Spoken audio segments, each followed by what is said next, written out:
You probably don't know me, but I am one of those 0.01 percenters that you hear about and read about, and I am by any reasonable definition a plutocrat. And tonight, what I would like to do is speak directly to other plutocrats, to my people, because it feels like it's time for us all to have a chat. Like most plutocrats, I too am a proud and unapologetic capitalist. I have founded, co-founded, or funded over 30 companies across a range of industries. I was the first non-family investor in Amazon.com. I co-founded a company called The Quantive that we sold to Microsoft for $6.4 billion. My friends and I, we own a bank. I tell you this, unbelievable, right? I tell you this to show that my life is like most plutocrats. I have a broad perspective on capitalism and business, and I've been rewarded obscenely for that with a life that most of y'all can't even imagine. Multiple homes, a yacht, my own plane, etc., etc., etc. But let's be honest, I am not the smartest person you've ever met. I am certainly not the hardest working. I was a mediocre student. I'm not technical at all. I can't write a word of code. Truly, my success is the consequence of spectacular luck, of birth, of circumstance, and of timing. But I am actually pretty good at a couple of things. One, I have an unusually high tolerance for risk. And the other is, I have a good sense, a good intuition about what will happen in the future. And I think that that intuition about the future is the essence of good entrepreneurship. So what do I see in our future today, you ask? I see pitchforks, as in angry mobs with pitchforks. Because people like us plutocrats, because while people like us plutocrats are living beyond the dreams of avarice, the other 99% of our fellow citizens are falling farther and farther behind. In 1980, the top 1% of Americans shared about 8% of national wealth, while the bottom 50% of Americans shared 18%. 30 years later, today, the top 1% shares over 20% of national wealth, while the bottom 50% of Americans share 12 or 13. If the trend continues, the top 1% will share over 30% of national wealth in another 30 years, while the bottom 50% of Americans will share just 6%. You see, the problem isn't that we have some inequality. Some inequality is necessary for a high-functioning capitalist democracy. The problem is that inequality is at historic highs today, and it's getting worse every day. And if wealth, power, and income continue to concentrate at the very tippy top, our society will change from a capitalist democracy to a neo-feudalist rentier society like 18th century France. That was, you know, France before the revolution and the mobs with the pitchforks. So I have a message for my fellow plutocrats and zillionaires, and for anyone who lives in a gated bubble world. Wake up. Wake up. It cannot last. Because if we do not do something to fix the glaring economic inequities in our society, the pitchforks will come for us. For no free and open society can long sustain this kind of rising economic inequality. It has never happened. There are no examples. You show me a highly unequal society and I will show you a police state or an uprising. The pitchforks will come for us if we do not address this. It's not a matter of if, it's when. And it will be terrible when they come for everyone, but particularly for people like us plutocrats. I know I must sound like some liberal do-gooder. I'm not. I'm not making a moral argument that economic inequality is wrong. What I'm arguing is that rising economic inequality is stupid and ultimately self-defeating. Rising inequality doesn't just increase our risks from pitchforks, but it's also terrible for business too. So the model for us rich guys should be Henry Ford. When Ford famously introduced the $5 day, which was twice the prevailing wage at the time, he didn't just increase the productivity of his factories. He converted exploited auto workers who were poor into a thriving middle class who could now afford to buy the products that they made. Ford intuited what we now know is true, that an economy is best understood as an ecosystem and characterized by the same kinds of feedback loops you find in a natural ecosystem. The feedback loop between customers and businesses. Raising wages increases demand, which increases hiring, which in turn increases wages and demand and profits. And that virtuous cycle of increasing prosperity is precisely what is missing from today's economic recovery. And this is why we need to put behind us the trickle-down policies that so dominate both political parties and embrace something I call middle-out economics. Middle-out economics rejects the neoclassical economic idea that economies are efficient, linear, mechanistic, that they tend towards equilibrium and fairness, and instead embraces the 21st century idea that economies are complex, adaptive, ecosystemic, that they tend away from equilibrium and toward inequality, that they're not efficient at all, but are effective if well managed. This 21st century perspective allows you to clearly see that capitalism does not work by effectively allocating existing resources. It works by effectively creating new solutions to human problems. The genius of capitalism is that it is an evolutionary solution-finding system. It rewards people for solving other people's problems. The difference between a poor society and a rich society, obviously, is the degree to which that society has generated solutions in the form of products for its citizens. The sum of the solutions that we have in our society really is our prosperity, and this explains why companies like Google and Amazon and Microsoft and Apple and the entrepreneurs who created those companies have contributed so much to our nation's prosperity. This 21st century perspective also makes clear that what we think of as economic growth is best understood as the rate at which we solve problems.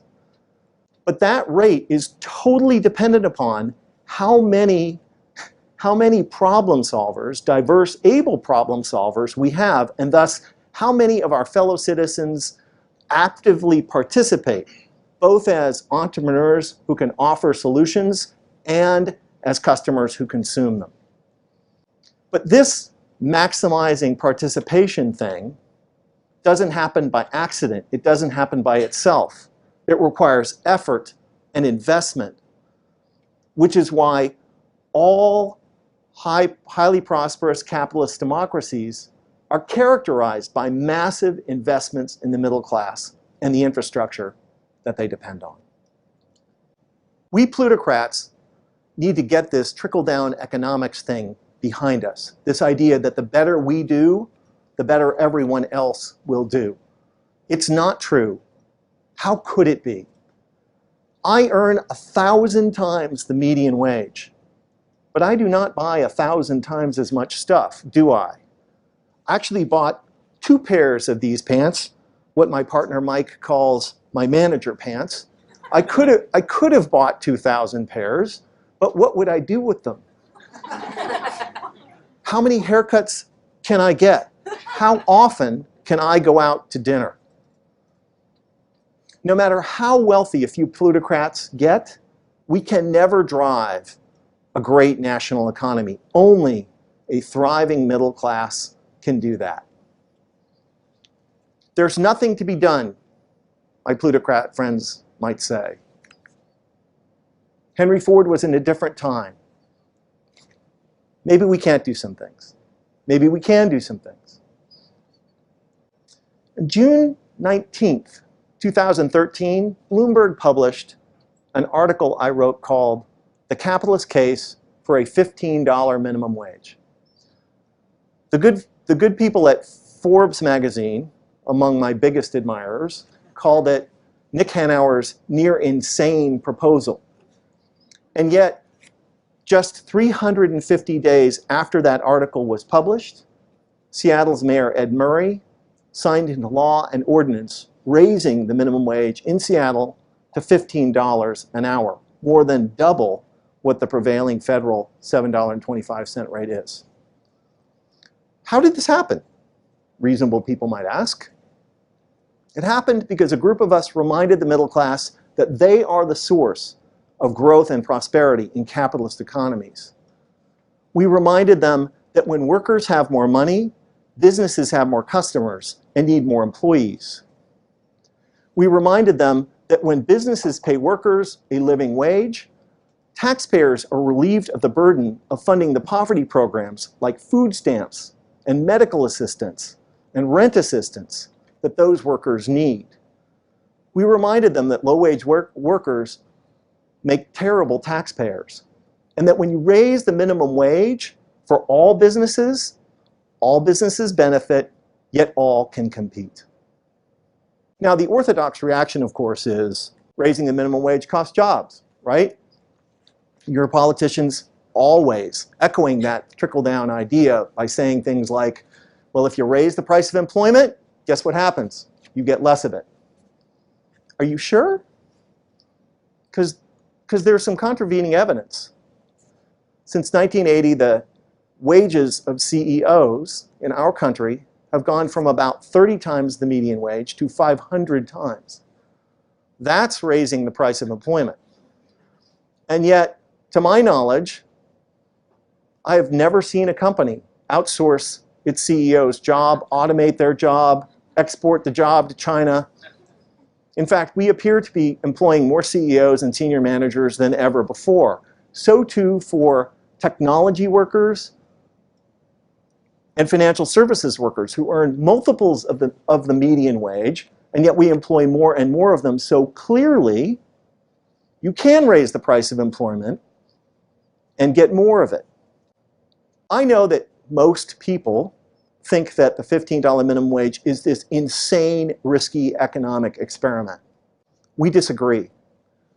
We believe that the $15 minimum wage in Seattle is actually the continuation of a logical economic policy that is allowing our city to kick your city's ass. Because you see, Washington State already has the highest minimum wage of any state in the nation. We pay all workers $9.32, which is almost 30% more than the federal minimum of $7.25, but crucially, 427% more than the federal tipped minimum of $2.13. If trickle-down thinkers were right, then Washington State should have massive unemployment. Seattle should be sliding into the ocean. And yet, Seattle is the fastest growing big city in the country. Washington State is generating small business jobs at a higher rate than any other major state in the nation. The restaurant business in Seattle, booming. Why? Because the fundamental law of capitalism is when workers have more money, businesses have more customers and need more workers. When restaurants pay restaurant workers enough so that even they can afford to eat in restaurants, that's not bad for the restaurant business. That's good for it, despite what some restaurateurs may tell you. Is it more complicated than I'm making out? Of course it is. There are a lot of dynamics at play. But can we please stop insisting that if low-wage workers earn a little bit more, unemployment will skyrocket and the economy will collapse? There is no evidence for it. The most insidious thing about trickle-down economics is not the claim that if the rich get richer, everyone is better off. It is the claim made by those who oppose any increase in the minimum wage that if the poor get richer, that will be bad for the economy. This is nonsense. So can we please dispense with this rhetoric that says that rich guys like me and my plutocrats friends made our country.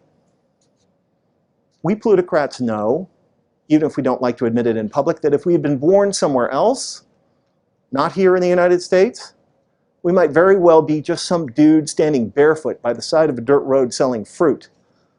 It's not that they don't have good entrepreneurs in other places, even very, very poor places. It's just that that's all that those entrepreneurs, customers, can afford.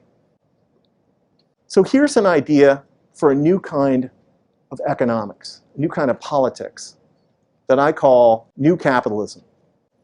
Let's acknowledge that capitalism beats the alternatives, but also that the more people we include, both as entrepreneurs and as customers, the better it works. Let's by all means shrink the size of government, but not by slashing the poverty programs, but by ensuring that workers are paid enough so that they actually don't need those programs. Let's invest enough in the middle class to make our economy fairer and more inclusive, and by fairer, more truly competitive.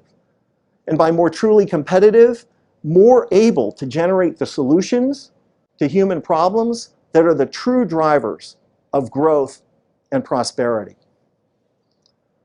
Capitalism is the greatest social technology ever invented for creating prosperity in human societies if it is well managed.